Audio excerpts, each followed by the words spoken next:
Hi everyone, it's Elaine Hamilton. I'm not sure how this is going to go, but let's give it a go. I would like to talk about the non-duality aspects that come into play with teachers that are teaching using non-duality techniques in order to create dualistic goals. Because I have a big logic issue with that, but let's just talk it through and then see what you guys think, right? Because at the end of the day, this is all just about discussion, opening your mind, thinking about things a bit differently. So I was having a conversation with a friend. All these things start with conversations for me. And there was there's an odd disconnect around a lot of the teachings of people who are talking about how to heal yourself, right? And how to change your life through law of attraction style things, but then they use non-dualistic, the non-dual teachings in terms of free yourself from your mind, free yourself from your body, become one with all. So for example, I've got some notes here because then I make sure I get it right, right? So for example, teachers like Joe Dispenza, they do talk about a lot of non-duality techniques. And so they do a lot of meditations, and the meditations really help make you more in contact with the non-dual. So freeing yourself from the constructs of ego and looking at getting beyond yourself. So encouraging to let go of identity, of thoughts, of emotions, and becoming no self. So, from that viewpoint, becoming no self is the tenet of non-dual work. So, non-dual is basically saying there is no self. So, it's a little bit different already because there's the assumption, and I think this is where I get a bit stuck because essentially the whole purpose of expanding your consciousness is so that then you can tweak. And again, okay, I must say upfront, I am not an expert in these philosophies because they actually don't resonate with me. So I don't know a lot about them. But it was purely through this conversation with a friend who's gone on retreats and done this and done that, like loads of stuff. So um, the conversation is very confusing. And I think the reason why is because there is a basic issue with the foundational logic. If you are following non-dual, it means that you are going down the path of releasing the illusion that you are a separate self, that there is a separate self residing in this body, whether you call it a soul, whether you call it an ego, whether you call it any kind of identity at all, that makes you think that you are separate from me and the tree and the light bulb and all that kind of thing. Okay. Whereas in the non duality that is taught in a lot of these self help um, modalities, do you call them philosophies, is if you can shift the way you're thinking at a quantum level, shift in the moment your habits and your patterns and all that kind of thing, then you can shift your outcome. I'm taking some time to think about this because I want to make sure that I do get the language right. And I apologize if that's not actually the philosophy, but from the information that I've looked at, it's kind of like, right, if you want to heal from an illness, for example, then you need to release yourself from the thinking patterns and habits and the negativity essentially that has created this illness in the first place. So that's, I think, the main premise. And the way that you do that is through non dual meditation. So to realize that your constructs and your belief systems and or your patterns are actually constructs of the mind that can be changed. Now, that part I actually totally agree with, that you can, that patterns, habits, negativity, and your habitual moving into certain bad habits or negative thinking or our kind of addiction for cycling into things that we coping mechanisms that really aren't good for us. 100%, like that's just kind of psychology 101, right? Like if you want to think good thoughts, then think good thoughts. And good thoughts will tend to lead to better mood. It's pretty obvious, right? So from that viewpoint, 100% agree with him. And all of these, I'm bunching all these teachers together because there's quite a lot of them, right? That talk about your ability to shift your mindset. By shifting your mindset, you shift your life outcome. Now, I think it's true to a certain extent. If you shift your mindset, you will definitely enjoy your life more. And because you're enjoying your life more, and let's say you have more confidence, or you have more gratitude in your life, or you have a better outlook in terms of the way you approach people, then you're going to get better relationships, right? You're going to get more comfortable and confident going for your goals, going for the stuff that you that feels important to you, and it is going to restore your immune system. It's going to lower your stress. It's going to, so there's a whole bunch of psychology that agrees with this first part. My issue is when you really get down to the bottom of what he's saying, is that he is trying to use non-dual principles to manipulate outcomes. But then who is it that is manipulating in the non-dual? So it's kind of like, here I am, I'm dual. I think I'm my ego. I think I'm my thoughts. I think I'm my beliefs. And then as I meditate, I go into the expanded state and I realize, oh, I am not a body, I'm not a mind, I'm not my thoughts, I'm not any of this. This is all construct. It's all illusion. It's all patterns of behavior. It's all carbon AI. And essentially, I can shift and I can change, right? Now, that is true. But then the idea that you can impact by going into the non-dual.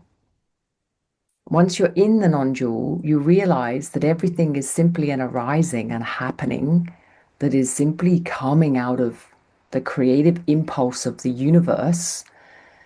Then who or what is left to want to manipulate the outcome? That's what I don't get. I'm like, well, that doesn't make any sense, because if you have truly realized that all of this is simply a construct, then so is the construct of wanting to heal, wanting to not have an illness, having a problem with the illness at all in the first place.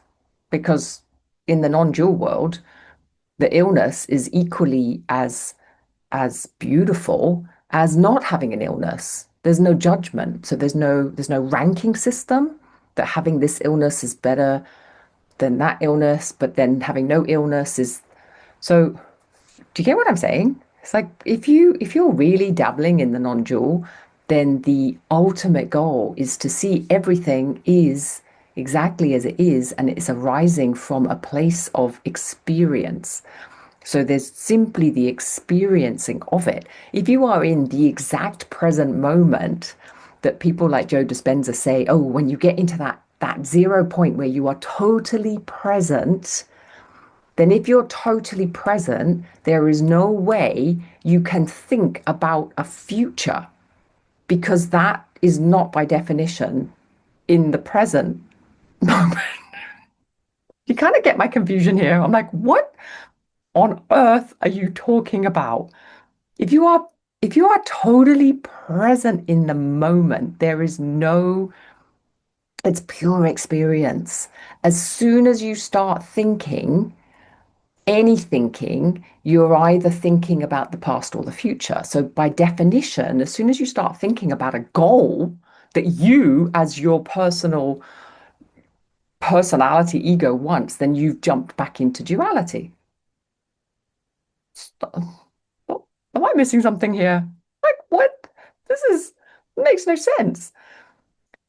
So I think we have to be quite careful because again, I really see a lot of value in meditation. You know, I do, right? A lot of value in Reiki, a lot of value in healing. And I do think that as a egoic personality, dualistic self, there's a lot I can do in my life to help my health, to help my mental health, exercise, good food, good mental attitude, gratitude, journaling, blah, blah, blah, all this stuff. 100% agree.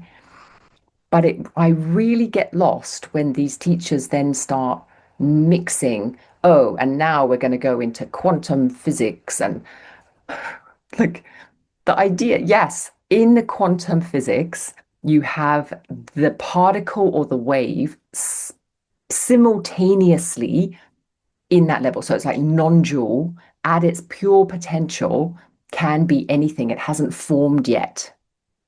But as soon as it's formed, so like in the experiments with quantum physics, as soon as it's observed, it moves into a particle or it moves into a wave and it doesn't shift back and forth. But as soon as you observe it, you solidify it into one or the other, right? So once it's solidified, you can't then, like, if I solidify this hand because I observe it, I can't then stick it through a wall. It's not gonna do that because this is now solid and the wall is now solid. When I'm in my dream state and I'm visualizing everything is a wave, again, this is a very crude analogy, but when I'm in the dream state and I'm dreaming, everything is fluid. I can walk through walls, I can fly, I can jump off tall. I mean, I can do whatever because I am not in a solid conscious state. But you can't be both. Once you have manifested into conscious reality, you are a dualistic experience. So the idea that I can get myself into a non-dual state and then from that state of non-duality, where I'm no longer a person and I no longer have any connection to being an egoic self who can even think that I want to have or manifest a goal and then manifest. As soon as I think I want a goal, I'm back in my dual state. So this makes no sense to me and it feels very misleading because then what happens, and this is really what brought all this up, as I'm chatting with my lovely friend, I'm realizing that she is holding so much uh, feeling of failure because her situation is not improving or it's not improving as fast as she thinks it should, or she's done all of this work, all of this meditation, all of these retreats, all of this stuff. She's let go of so many of her belief systems, so many of her patterns. She's had so much success in creating better mental health, but it still hasn't shifted her illness. And so then you get into the situation of, well, then I'm doing something wrong. And now you're blaming yourself because you're not non-dual enough, or you're not meditating enough, or you're not anything enough. And then we move back into that horrible duality whereby you're blaming yourself for everything because you think you are creating your reality. And I think that's really mean. I think it's mean of teachers to bring that up and to put that as a, well, it's your fault. you're not meditating enough, you're not believing enough, you're not positive enough, you're not whatever enough, buy more of my stuff, buy this retreat, buy this audio meditation. I mean, it's just a marketing scam, isn't it? I don't know. Like maybe you guys have a different viewpoint on this, or maybe there's something I'm really missing here around the ability to be in the non-dual state whilst having a goal, whilst having a future intention. How can you be present and in a future intention at the same time? Maybe I'm missing something. I mean, clearly I am because there's millions of you doing this shit. Are you all completely deluded? Or have you just not really stopped and thought about it? Or is it that we have a very bizarre viewpoint that we can be in the non-dual state of expanded consciousness and still our little egoic self? Maybe it's as simple as that, right? That we believe that. But actually, if you really dive into the non-dual aspect and really dive into it and start to uncouple yourself from all of the beliefs that you are actually a person and that all of this is somehow separate from you, the more you dive into it, the more you realize that's not true.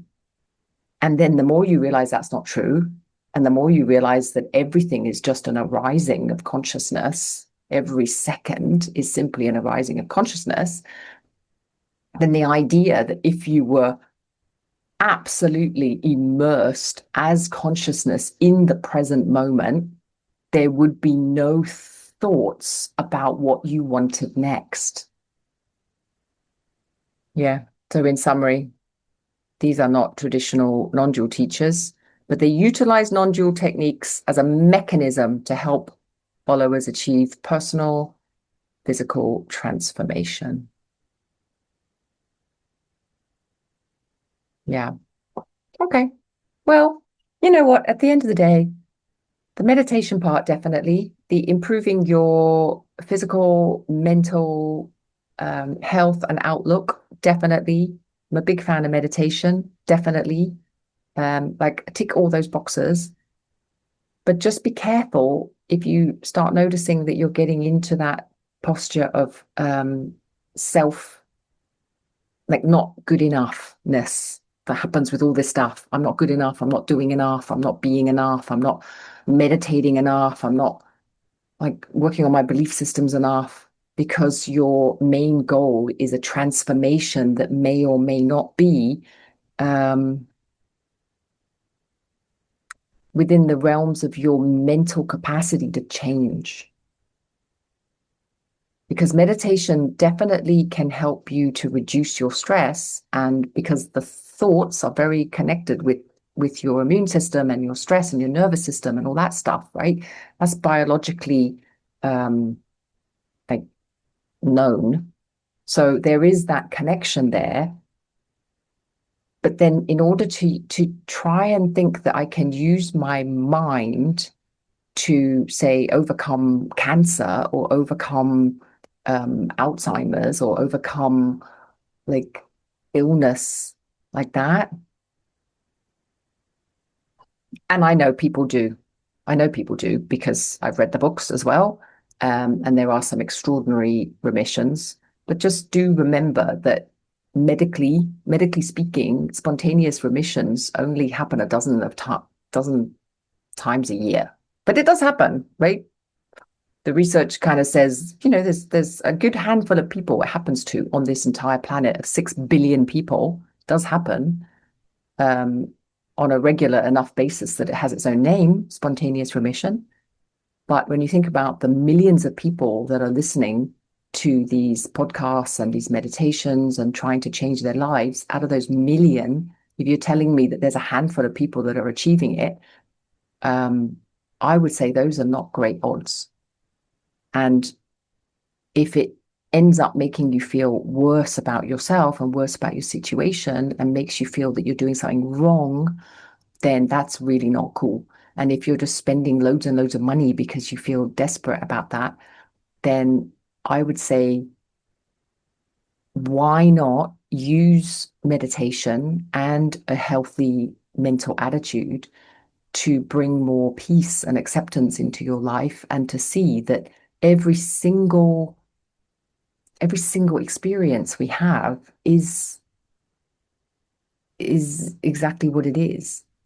And even if it's painful and challenging, it doesn't make it any less than or any worse than or wrong. It's all just experience, every single thing, the good experiences, the bad experiences, everything is just a simple happening that's happening to all of us at different rates. Right? If you look around, everybody is having good stuff and bad stuff happen to them. Some people have more bad stuff, some people have more good stuff. That's true. Like we're not completely equal. Life is not actually logically fair like that. We all come in, but we've no idea why we're all coming in and experiencing all this. And it's equally possible that we're all experiencing spontaneously from the same viewpoint.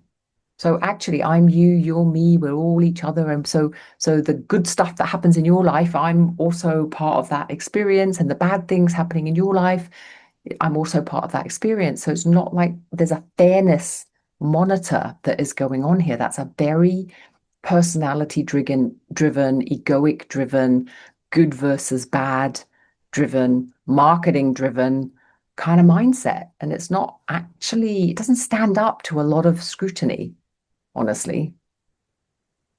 I'm saying honestly a lot. But honestly, people, help me out here. Like, I don't get it. Anyway, I'm going to leave you with that. And I hope that you have a lovely day and maybe just, I don't know, I'm kind of leaving this a bit half-baked because I don't know myself, honestly. This is something I might do another video on once I have a bit more of a deeper chat again, a deeper think. But I just wanted to get it out there because I feel there's something fishy going on with all this stuff. And I don't like it. Like I don't like the way it's making my friend feel. And I don't like the way energetically it feels. Just energetically, it's just off. So, but let me know. All right, guys, have a lovely day. Thanks for listening.